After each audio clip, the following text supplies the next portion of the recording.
साथ हमारे दोस्त अनिल गिलगरे। जमात इस्लामी का धन्यवाद यहाँ सबको इकट्ठा करने के लिए। हम जब से साथ में काम करने लगे हैं तब इस माहौल में काम करने लगे हैं जो माहौल खराब है। तो एक तरह से खराब माहौल की देन है कि हम सब इकट्ठा आए हैं। शायद नहीं माहौल खराब होता तो हम अपने अपने घरों में बैठे रहते, अपने अपने लोगों के साथ बैठे रहते। हम ये करते नहीं हैं, तो ये हमारे लिए भी एक मौका है याद रखने का कि माहौल कैसा भी हो हमको एक साथ मिलना चाहिए, हमको एक साथ बातें करनी चाहिए। और मुझे ये यहाँ पर कहते हुए बहुत अच्छा लगता है कि मैं जितने धर्मों के लोग देख रही हूँ, मुझे लगता है ऐसे भी बहुत लोग हैं मेरी तरह जो धर्म को नहीं मानते, जो नैतिकता के मूल्यों को मानते हैं, जो इंसानियत के मूल्यों को मानते हैं, लेकिन शायद भगवान में विश्वास नहीं रखते। ऐसे भी लोग यहाँ पर मौजूद हैं और ये इस देश की ताकत है कि ये सारे लोगों को इकट्ठा रख सकता है। और रखने के लिए जिम्मेदार है एक हमारी किताब जिसको हम संविधान के नाम से जानते हैं, जिसके कारण ये अलग अलग तरह के लोग भी एक साथ रह सकते हैं, अपने अपने सोच के साथ भी इस कमरे में और इस देश में एक साथ रह सकते हैं, इस दुनिया में एक साथ रह सकते हैं। तो ये मुझे लगता है कि ये हम लोगों ने कुछ दिनों पहले ईस्टर की उम्मीद, ईद और होली के रंग जो विविधता दिखाते हैं, ईस्टर में जो होप का और उम्मीद का एक मौका है, और ईद में जो एक शांति का मैसेज है, वो सब इकट्ठा करके हम लोगों ने एक छोटा सा कार्यक्रम करने की कोशिश की थी। मुझे लगता है कि हमको इन सारे मूल्यों को इकट्ठा करके संविधान को साथ में रखकर, और जैसे पहले लोगों ने कहा, कोशिश करते रहेंगे, हम लोग लड़ते रहेंगे। एक छोटे से गाने की 2 लाइन से मैं रुकती हूँ कि तू जिंदा है तो जिंदगी की जीत पर यकीन कर, अगर कहीं है स्वर्ग तो उतार ला जमीन पर। और वही करने हम सब इकट्ठा यहाँ आए हैं। हमारा मौका आएगा और 4 जून को हम जरूर यहाँ पर एक मौके पर मिलेंगे जश्न करने के लिए। जमात इस्लामी मुंबई सिटी को मैं बधाई देता हूँ कि आपने हर साल की तरह इस साल भी हमें आमंत्रित किया, सभी को इकट्ठा आने का मौका दिया। ईद मतलब आपसी एकता, भाईचारा, एक जो प्रेम का एक पर्व है। निश्चित तौर से अगर आप जमात इस्लाम के कार्यों का लेखा जोखा करेंगे तो जिस तरह से उन्होंने शैक्षिक शिक्षा के क्षेत्र में काम किया तो निश्चित तौर पर काबिल तारीफ है। 2016 में जो उन्होंने विजन बनाया था कि जो आर्थिक पिछड़े जो मुसलमान हैं, क्योंकि सरकार अपना जब काम नहीं करती तो जमात इस्लाम की संस्थाओं को काम करना पड़ता है। सरकार मतलब हर सरकार, कोई विशेष सरकार नहीं, हर सरकार ने पिछले 50 सालों में जिस तरह से आर्थिक पिछड़े जो मुसलमान थे उनके लिए काम करने के लिए जो उनकी कटिबद्धता थी वो शायद नहीं की। तो जमात इस्लाम ने 2016 में जिस तरह से एक विजन बनाया 2026 तक का, तो उन्होंने बढ़िया तरीके से जो आर्थिक रूप से जो पिछड़े थे उन्हें लोन देकर लघु उद्योग, मध्यम उद्योग के लिए प्रेरित किया। और आज कई सारे ऐसे लोग हम जानते हैं मुंबई में भी जिन्हें जमात इस्लाम की मदद की वजह से आज जो समाज में एक अच्छी परवरिश के साथ, एक अच्छे टारगेट के साथ काम कर रहे हैं। तो निश्चित तौर पर हर समाज का काम है कि आपके समाज में जो आर्थिक तौर पर पिछड़े हैं, जो गरीब है, जो कई सालों से शिक्षा से वंचित है, उन्हें कैसे मुख्य धारा में लाना चाहिए। मेरा तो मानना है कि जमात इस्लाम को मुंबई शहर में आने वाले दिनों में right to education, right to information और राइट टू सर्विस और सिटीजन चार्टर जैसे मुद्दों पर भी काम करने की आवश्यकता है। क्योंकि आज कई लोगों को पता नहीं कि हमारे लिए क्या कानून बने हैं। अगर आप राइट टू एजुकेशन में जाके अगर स्कूल में आपको एडमिशन लेना है तो हम किसी नगर सेवक, एमएलए, एमपी के दरवाजे पर जाते हैं। सरकार ने आपको अधिकार दी है राइट टू एजुकेशन। खासकर जब यूपीओ की गवर्नमेंट थी तो उन्हें राइट टू एजुकेशन में जो अलग अलग प्रावधान किए थे, दुर्भाग्य से पिछले 2 महीने पहले राइट टू एजुकेशन में से कई सारे इंस्टीट्यूट को निकालने का भी काम किया जो निजी तौर पर बड़े लेवल पर काम करते थे, उसमें सभी पॉलिटिशियन लोगों के स्कूल से। तो मेरा मानना है कि ईद के इस मौके पर अगर आप आने वाले दिनों में right to education, right to service, right to information, इस पर एक सेमिनार रखकर जो अलग अलग जो उसमें एक्सपर्ट लोगों को लाते हैं तो निश्चित तौर पर हमें बड़ा एक सफलता मिलेगी। अभी खासकर मैं जो महाराष्ट्र में हमारी ताई है जो नशा मुक्त के लिए आंदोलन कर रहे हैं, नशा मुक्ति के लिए पूरे महाराष्ट्र में काम कर रहे हैं। पिछले 15 सालों से सरकार ने उनको करोड़ों रुपए अनुदान भी नहीं दिया, मगर एक जगह सरकार कहती है कि हमको नशा मुक्त शहर करना है, भारत को करना है।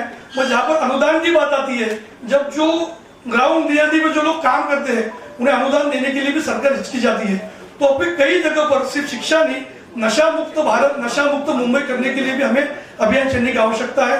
और मैं जमात इस्लाम का फिर एक बार अभिनंदन करता हूँ और उनका मैं आभारी हूँ कि आपने हमें आने का मौका दिया और यहाँ पर अपनी बात रखने का मौका दिया। हमारे इस्कॉन के विश्वमल जी, उनसे विनती करता हूँ कि वह आए और 3 मिनट में अपनी बात रखें। ओम अज्ञानतिमिरन्धस्य ज्ञानाञ्जन शलाकया चक्षुरुन्मीलितं येन तस्मै श्री गुरवे नमः। पहले मैं अपने गुरुदेव के चरणों में वंदना करता हूँ कि ये उनके वाणी सुनकर की ही मैं अभी ऐसा मौका मिल रहा है कि यहाँ पे आने का मौका मिल रहा है जहाँ पे लोग इकट्ठे हुए हैं स्पिरिचुअलिटी के द्वारा यूनिटी को पकड़ने के लिए। 101 वर्ष पूर्व हमारे परम गुरुदेव के गुरुदेव ने इंस्ट्रक्शन दिया था हमारे फाउंडर आचार्य श्रील प्रभुपाद जी को कि पूरे आपके घर में अगर आग लगे हो तो आप क्या करोगे? आप घर से बाहर जाओगे, पड़ोसी का मदद लेंगे और अपने घर के आग बुझाएंगे। तो यही सिचुएशन है भारत में 100 साल पहले भी, कि प्रभुपाद ने जैसे ही गया तो उनके गुरु महाराज ने बोले कि आप ये जो भगवत गीता का जो नॉलेज है, ये जो आध्यात्मिक धन है, ये धन को कोई इंटरेस्ट नहीं ले रहे भारत के लोग। तब इस धन को इंग्लिश लैंग्वेज में वेस्टर्न कंट्रीज में प्रचार करो और वेस्टर्न कंट्रीज के गोरे चमड़े वाले लोग जो है वो जो भी करते हैं, भारतीय लोगों के दिमाग के अंदर घुस गया कि जो भी गोरे चमड़े वाले करते हैं वो हम करेंगे। तो यही बात हो गई। तो प्रभुपाद ने 10 साल में 10,000 शिष्य बनाए, इतने सारे भगवत गीता तो केवल फर्स्ट स्टेप है गॉड रियलाइजेशन का। तो actually there is only one religion, एक ही धर्म है पूरे विश्व भर, वो है लव ऑफ गॉड, कृष्ण प्रेम। ये एक भगवान को अलग अलग भाषाओं में, अलग अलग प्रांत के हिसाब से, अलग अलग इसमें लैंग्वेजेस में मालूम होता है हमको। लेकिन जब आप वो ग्रंथ पढ़ोगे, देखो भगवत गीता तो हजारों एडिशंस है, लेकिन प्रभुपाद से पूछा गया कि ये गीता का क्या खासियत है, तो ये एक्चुअली एज इट इज है। जब आप Bhagavad Gita as it is पढ़ोगे तो ये जो आपको भय लगता है कि अरे this is what, like for example अभी ये हवा जो चल रहा है कि 500 साल के बाद प्रभु राम आए हैं, और ये शब्द से कोई लोग को मुश्किल फील होता है, कोई लोग को आसान, बट एक्चुअली राम जी वही है, अल्लाह भी वही, कृष्ण भी वही है, नारायण भी वही है, यहोवा भी वही है।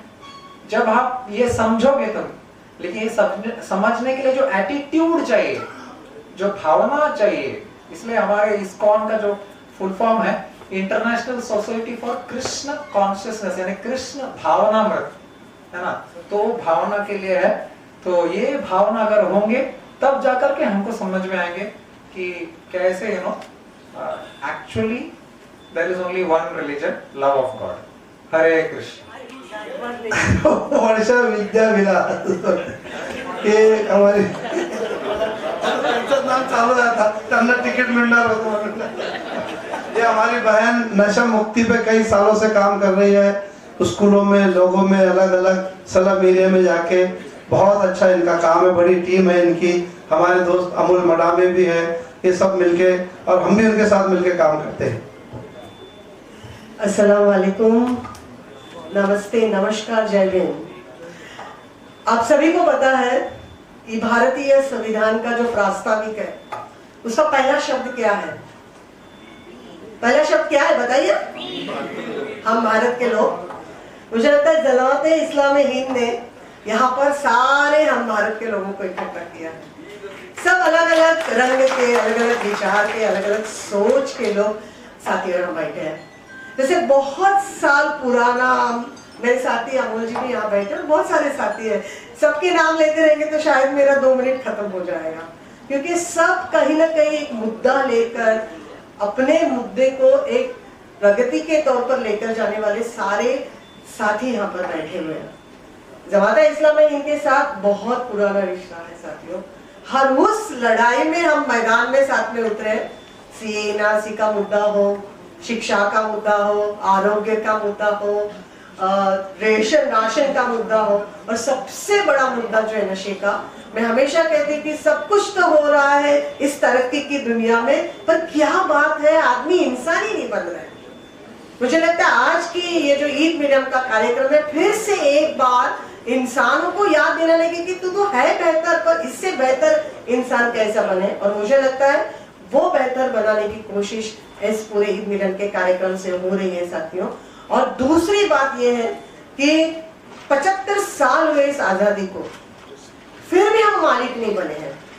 26 जनवरी 1950 को मालिक बनाया हमको, आज भी हम उस भूमिका में नहीं आ रहे, फिर से आ रहे जैसे मेरे स्टैनली भाई ने कहा 20 में, भाई मालिक बनो, सत्ता की डोर हाथ में लेनी पड़ेगी हमको, और अंतिम आदमी को जब तक लोक सहभाग नहीं होगा, मुझे लगता है ये सारे मुद्दे पर हर बार बोलते रहना पड़ेगा, आते रहना पड़ेगा, चलते रहना पड़ेगा। इसलिए मेरा ये कहना है कि इस बार सच में राष्ट्रीय उत्सव जो है, जो चुनाव का उत्सव होता है, जो हमें मालिक बनाता है साथियों, मुझे लगता है वो करने के लिए सबको आगे आना चाहिए और एक ताकत के साथ उभरना चाहिए। इसलिए वक्त कम है, दम लगाओ। कुछ लोगों को मैं जगाती हूँ, कुछ को आप भी जगाओ भाई। खालसा वाहिगुरु जी की फतेह। सबसे पहले जमात इस्लामी और यहाँ सभी धर्म के अपने भाई बहन जो बैठे हैं, उनको न केवल ईद की, भारत के सारे एक साथ जो त्यौहार हम मनाते हैं, जो एकता है भारत की, उसके लिए मैं आपको बधाई देती हूँ। त्यौहार का मतलब यह होता है कि हम दिल से नफरत निकालें, एक दूसरे के प्रति प्यार रखें, और जब तक हम आपस में दिली तौर पर एक नहीं आते, बाहरी तौर से बोलने का कोई मतलब नहीं है। कहने के लिए हम सब बहुत अच्छी तरह से अपने धर्म को जानते हैं, पर यहाँ बैठे जितने भी लोग हैं, अगर किसी और को दूसरे धर्म के लिए 5 मिनट बोलने के लिए बोल दिया जाए तो अभी सब कुछ सामने आ जाएगा। अपने धर्म को हम सब बोलते हैं। बात यही है, सरकारें आती रहेंगी, जाती रहेंगी, सत्ताएं बनती रहेंगी, बिगड़ती रहेंगी, ये तो वक्त का दौर है। वो एक चीज जो कभी ना बनती है ना बिगड़ती है, वो ईश्वरी सत्ता।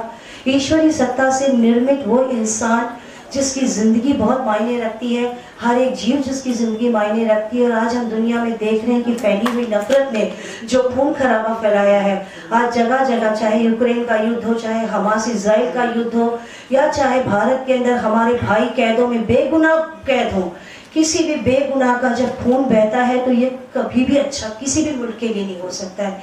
आओ मिलकर त्योहार तब मनाएं, खुशी मनाएं, जब तक एक एक जीव जो बेगुनाह है, जो ईमानदार है, वो बाहर आकर प्यार से हमारे साथ नफरत मिटाकर एक साथ जी सके। हर दिन दोनों वक्त गुरुद्वारों में हम अरदास करते हैं, नानक नाम चढ़दी कला, तेरे पानी सरबत दा भला। वाहिगुरु जी का खालसा, वाहिगुरु जी की फतेह। अस्सलाम वालेकुम, नमस्कार, जय भीम। शाकिर भाई ने ये प्रोग्राम ऐसा रखा है कि यहाँ तो मुझे 5 तारीख को, 5 जून को इंडिया 100% जीतेगी ऐसा लगने लगा। यही तो ये देश है, उनको कुछ भी बोलने दो, अलग अलग भाषा में बोलते रहते हैं। हम लोगों ने उनको ये समझाना जरूरी है कि आप किस हिंदुत्ववाद की बात करते हैं, वो ऊपर के जाति के लोगों की बात है। यहाँ का 95% लोग और उनका कुछ संबंध नहीं। हिंदू धर्म अलग और हिंदुत्ववाद अलग, जो सावरकर ने पहला उसका जिक्र किया, लेकिन वो सबको मान्य है ऐसा नहीं। यहाँ हमारे सारे बैठे हुए हैं, वो बताएंगे। इसको विरोध करने वाले बहुत है और ये देश बरकरार रहेगा। ईद का पूरा रमजान महीना गया और इफ्तार में सब लोग आते रहे, भले रोजे करे ना करे। वैसा ही ईद में भी गांव में हमेशा हम देखते हैं, और मैं जिस गांव से आया, ईद की नमाज हम लोग पढ़ते हैं, लेकिन बाहर ईद के नमाज पढ़ने के बाद बाहर जो मुसलमान आता है तो उसको वेलकम करने के लिए सारे हमारे हिंदू भाई रहते हैं। हमारा मंदिर ये हिंदुओं का नहीं होता, वो गांव का होता है। हमारी मस्जिद मुसलमानों की नहीं होती, वो गांव की होती है। और ये इस देश की तहजीब है, ये देश की संस्कृति है, उसमें कोई बदल नहीं आएगा। कितने भी लोग रहने दो, कितने भी बोलने दो, क्योंकि कुछ लोगों को झूठ बोलने की ट्रेनिंग दी जाती है, और झूठ बोलते बोलते लोग प्रचारक बन गए, और प्रचार से और आगे गए, और उनको लगता है कि मैं प्रचारक हूँ। तो ये प्रचार अभी चलेगा नहीं। ये बिल्कुल मैं आपको बधाई देता हूँ, बहुत बढ़िया प्रोग्राम लिया, और एक इंडिया यहाँ तैयार हो गई है, वो इंडिया बम्बई में पूरी तरह से रहेगी। धन्यवाद। इसके बाद हमारे बाबा सत्यनाम दास जी। ह्या मंचावरती असलेल्या सर्वांना जय भीम जय भीम, नमस्ते। मला वाटतं हा चौथा कार्यक्रम आहे। साकीर भाई आणि त्यांच्या टीमने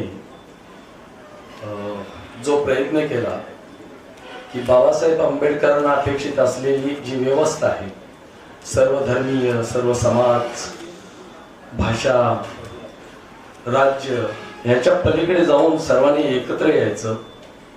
पहिल्या वेळेला खूप कमी लोक होते, पण आज बघितले तर सर्व धर्मगुरू आहेत, सर्व सामाजिक संस्थेची लोक आहेत, विविध संघटना, विविध पक्ष, विविध भाषा, विविध बोली, खानपान, रहन सहन, आज संविधान इस जगह पे आ गया। मुझे लगता है बाबा साहब का सपना पूरा करने के लिए साकिर भाई और उनके टीम ने बहुत कामयाबी के साथ आगे चल रहे हैं। देश का लोकशाही का उत्सव बड़े धूमधाम से चल रहा है। एक समाज इस देश में बहुत हैवी होते चला जा रहा है। लोकशाही में हुकुमशाही बड़ी ताकत के साथ अपना स्पीड पकड़ रही है, यानी ऐसे में हम लोकशाही बचाने के लिए एक जगह से काम भी कर रहे हैं। बहुत सितम के बाद हमने इस देश को डेवलप किया, इसमें कितनी जाने गई, वो सितम करते गया, वो जख्म देते गया, मैं जख्म भरते गया, वो बार बार जख्म देते गया, मैं बार बार जख्म पे मरहम लगा के भरते गया। मुझे डर लगा उस दिन कि ये मेरी आदत ना बन जाए। मैं पलटा और वार किया, ना जख्म देने वाला बचा, ना जख्म बचा।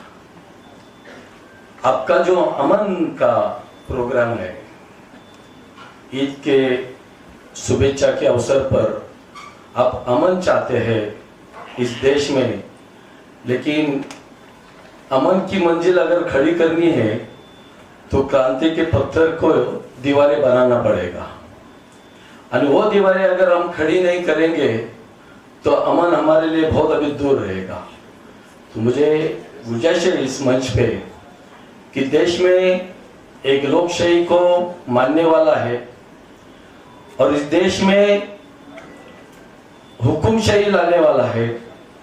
ये लोकशाही के उत्सव में अपन सब बुद्धिजीवी वर्ग जितना भी है, उन सब लोगों ने डॉक्टर परम पूज्य बाबा साहब अम्बेडकर ने दिए हुए संविधान के बाजू से रह के हमारा धर्म भी बचाना चाहिए, हमारा संस्कृति भी बचाना चाहिए, हमारी लोकशाही भी बचानी चाहिए, हमारी संविधान भी बचाना चाहिए, और हमारा बुजुर्ग भी बचाना चाहिए, हमारी यादें भी बचानी चाहिए। जय भीम। फिर से एक बार ईद की शुभेच्छा। और साकिर भाई, मुझे नहीं लगता कि इस उम्र में या इस कार्य में इतने लोग मेरे को सुनने के लिए किसी को स्टेज अलग अलग करना पड़ता था। आपने ये स्टेज एक ही मंच पे लाके मेरे दो लफ्ज आप तक अगर हृदय तक पहुंच गए होंगे, तो इस मोमेंट में आप सब जन एक साथी बनिए। जय हिंद। नस्ल आदम की ये सब तस्लीम, लेकिन आदमी अब भी भटकता है। ये तो आप सबको पता ही है कि हमारा देश और हमारे देश की खूबसूरती ही ये है कि यहाँ अनेक जाति के लोग अनेक भाषाएं बोलते हैं, अलग अलग धर्म को मानते हैं, फिर भी वे सब एक छत के नीचे जैसे आज हम यहाँ इकट्ठा हुए हैं वो हमारे देश में सदियों से रहते हैं। यूनिटी इन डाइवर्सिटी की सबसे बड़ी मिसाल विश्व में हमारा देश है, लेकिन फिर भी कहीं ना कहीं कुछ ना कुछ ये लोग चाल चल जाते हैं जिससे हम लोग कभी कभी भटक जाते हैं। लेकिन फिर भी हमारी गंगा जमुनी तहजीब जो है वो कभी खत्म नहीं होने वाली है और वो अभी यहाँ नजर आ रही है। इसलिए मैंने ज्यादा कुछ किसी को ना नमस्ते ना सलाम कुछ नहीं कहा, क्योंकि 3 मिनट में बोलना है, तो डायरेक्ट मुद्दे पर ही आ गए। तो इकबाल का आपने सुना ही होगा कि सारे जहां से अच्छा हिंदुस्तान हमारा, हम बुलबुलें हैं इसकी ये गुलसिता हमारा। और ये सब हमको यहाँ अभी नजर आ रहा है। लेकिन फिर भी एक आखिरी बात मैं ये कहना चाहूंगा, मैं किसी को डायरेक्ट नहीं कहूंगा, मैंने देखा है और सुना भी है कि पिछले जमाने में डाकू होते थे, डकैत होते थे, अमीरों को और जो साहूकार होते हैं जो लोगों का खून चूसते थे उनको लूटते थे और गरीबों में बांट देते थे वो धन। लेकिन आज माहौल डिफरेंट है। आज ऐसे लोग इकट्ठा हो गए हैं जो गरीबों को लूट रहे हैं और जानते हो आप किसको बांट रहे हैं। मुझे कहने की कोई आवश्यकता नहीं है। जय हिंद, जय भारत। धन्यवाद शकील भाई, 3 मिनट दिए।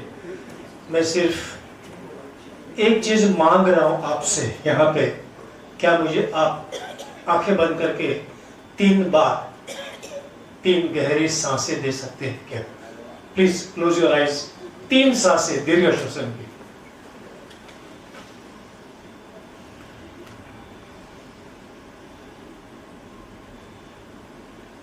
Thank you so much. मेरा मैसेज शायद आपको मिल गया। सारे लोग यहाँ पर बैठे, सारे जात धर्म के लोग बैठे, सबकी सांसें एक ही थी, सबने एक साथ ले ली, साथ में सांसें छोड़ी, एक दूसरे को मिल गई। यही योग है।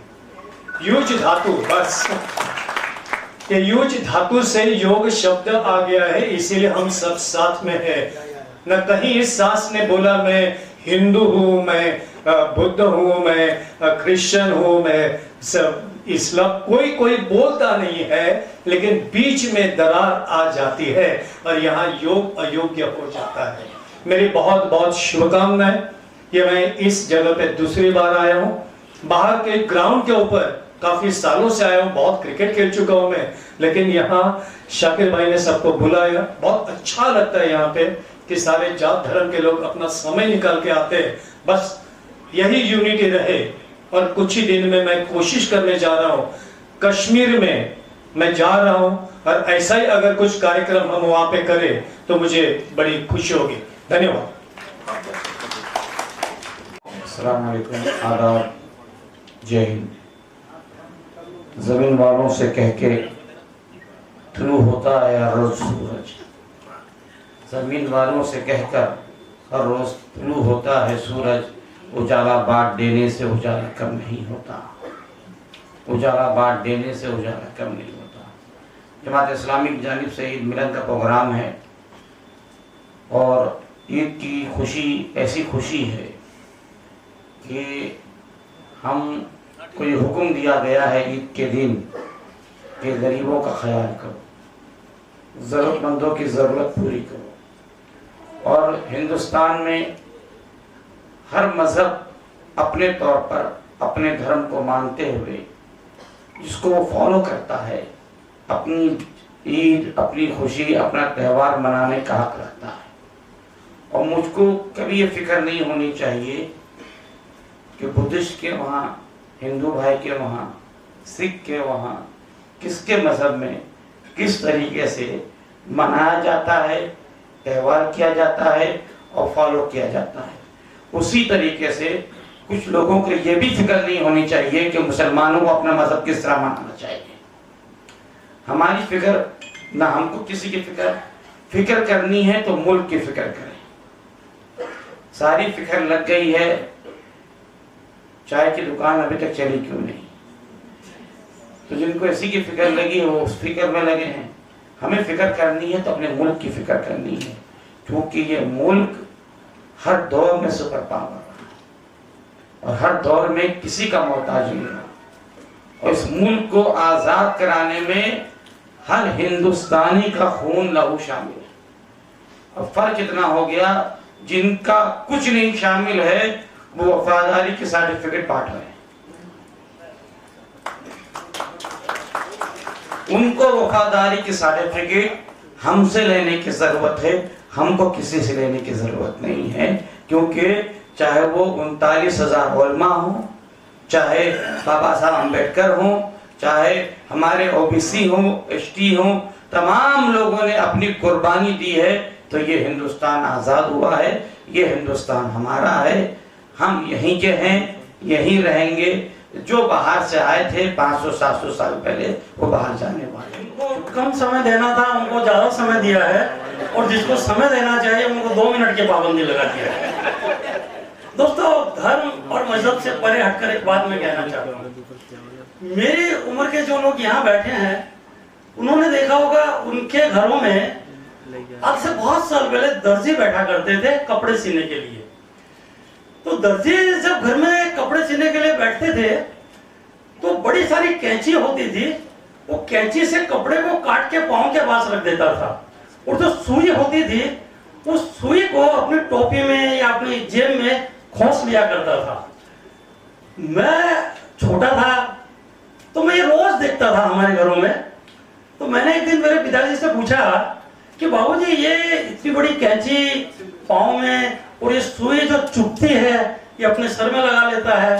तो दोस्तों, बात 2 मिनट की नहीं है, बात सिर्फ समझने की है। मेरे पिताजी ने कहा, बेटा ये जो काटने वाली चीज है ये पाँव में रखी जाएगी, चुभने वाली चीज भले चुभेगी लेकिन वो जोड़ती है, उस जोड़ने वाली चीज को हमें सर पे रखना है। तो दोस्तों, ये जो जमात इस्लामी है ये जोड़ती है चीजों को। तो धर्म, मजहब, यहाँ अलग अलग वेशभूषा में अलग अलग लोग बैठे हुए हैं, कोई संविधान की बात कर रहा है, कोई पंजाब, मतलब कहने का धर्म से जब तक हम कीड़े मकोड़ों की तरह चिपके रहेंगे ना, हम आदमी नहीं बन पाएंगे। हमें इंसान बनना है, हमें आदमी बनना है। धर्म अपना काम करेगा और हर कोई अपना काम करेगा। सर, मैं मोहब्बत के 2 शेर आपके सामने बोलना चाहता हूँ, जल्दी से, एकदम जल्दी से, कि रूप सुरा है। सर, थोड़ा माहौल बदलिए सर। रूप सुरा है, आंखों में नशा करती है। रूप सुरा है, आंखों में नशा करती है। प्रीत कली है, कांटों में हंसा करती है। भले ना कोई ताज बना पाए लेकिन मुमताज तो हर दिल में बसा करती है, लेकिन मुमताज तो हर दिल में बसा करती है। शुक्रिया, थैंक यू। अब मैं आवाज देता हूँ हमारे सबके बहुत ही चहीते और हर जगह जो इंसान के खिलाफ पूरे भारत में कहीं भी अगर कोई बात ऐसी होती है तो उसके लिए सबसे पहले जिनको हम तकलीफ देते हैं और वो तैयार होते हैं उसके लिए हमारे सबके चहीते एमएलए जनाब अबू आसिम साहब, वो आए और अपनी बात भी 3 मिनट में रख दे तो सबके लिए अच्छा रहेगा।